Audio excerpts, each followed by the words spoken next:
How a Muzhik Fed Two Officials by M.Y. Saltykov. Once upon a time there were two officials. They were both empty-headed, and so they found themselves one day suddenly transported to an uninhabited isle, as if on a magic carpet. They'd passed their whole life in a government department where records were kept, had been born there, bred there, grown old there, and consequently hadn't the least understanding for anything outside of the department, and the only words they knew were, with assurances of the highest esteem, "I am your humble servant." But the department was abolished, and as the services of the two officials were no longer needed, they were given their freedom. So the retired officials migrated to Podyacheskaya Street in St. Petersburg.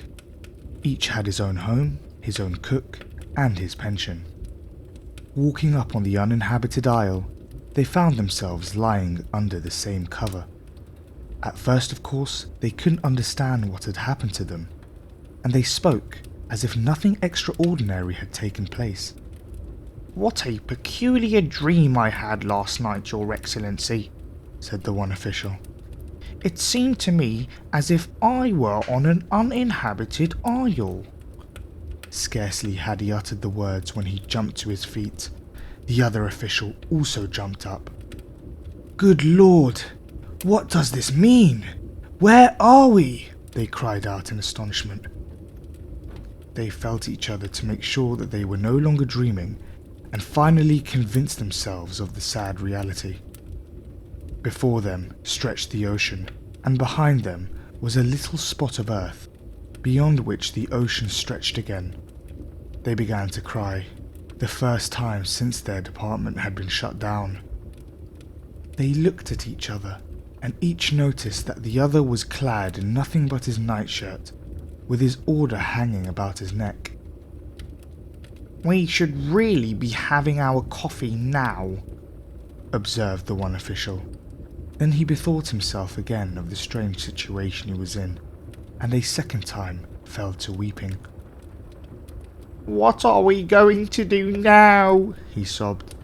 "Even supposing we were to draw up a report, what good would that do?" "You know what, Your Excellency," replied the other official. "You have to go to the east, and I will go to the west.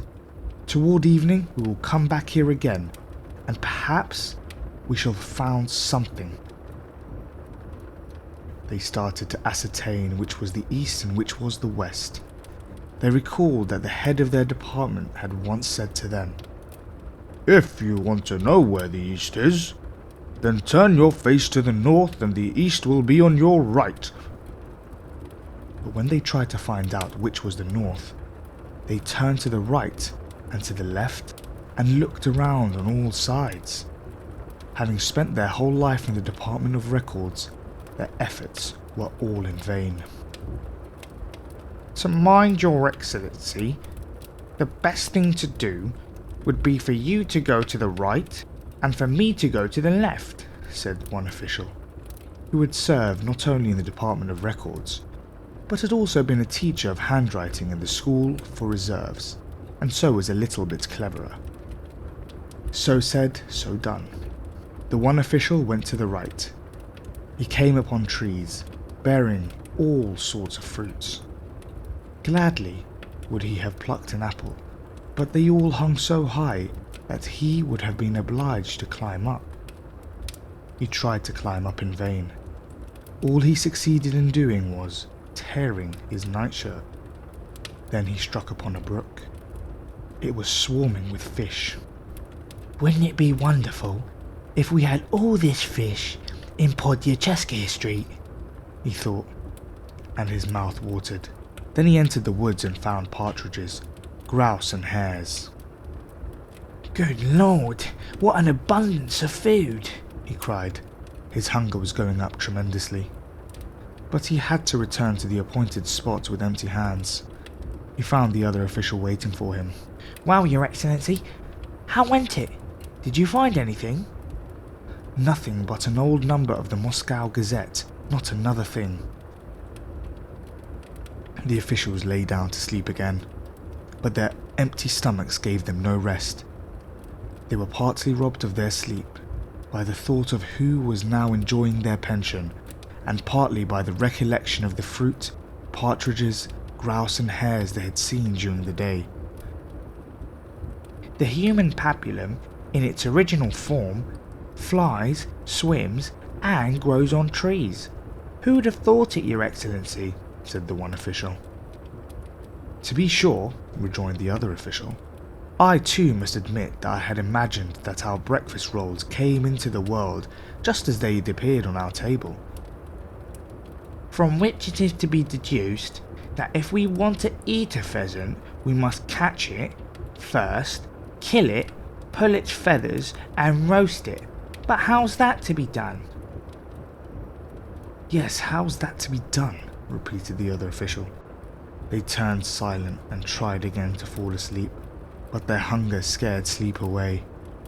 Before their eyes swarmed flocks of pheasants and ducks, herds of porklings, and they were all so juicy, done so tenderly and garnished so deliciously with olives, capers and pickles. I believe I could devour my own boots now, said the one official. Gloves are not bad either, especially if they've been born quite mellow, said the other official. The two officials stared at each other fixedly. In their glances gleamed an evil boding fire. Their teeth shattered, and a dull groaning issued from their breasts. Slowly they crept upon each other, and suddenly they burst into a fearful frenzy. There was a yelling and groaning. The rags flew about, and the official who had been teacher of handwriting bit off his colleague's order and swallowed it. However, the sight of blood brought them back to their senses. God help us, they cried at the same time. We certainly don't mean to eat each other up. How could we have come to such a pass as this? What evil genius is making sport of us? We must, by all means, entertain each other to pass the time away. Otherwise there will be murder and death, said the one official. You begin, said the other. Can you explain why it is that the sun first rises, then sets? Why isn't it in the reverse? Aren't you a funny man, Your Excellency? You get up first, then you go to your office and work there, and at night you lie down to sleep. But why can't one assume the opposite? That is, that one goes to bed, sees all sorts of dream figures, and then gets up. Well, yes, certainly. But when I was still an official, I always thought of it this way. Now it's dawn, then it will be day, then will come supper, and finally will come the time to go to bed. The word supper recalled the incident in the day's goings, and the thought of it made both officials melancholy, so the conversation came to a halt.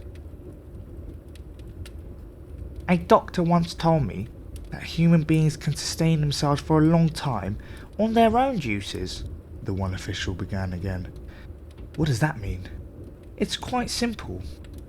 You see, one's juices generate other juices, and these in their turn steal other juices, and so it goes on until finally all the juices are consumed.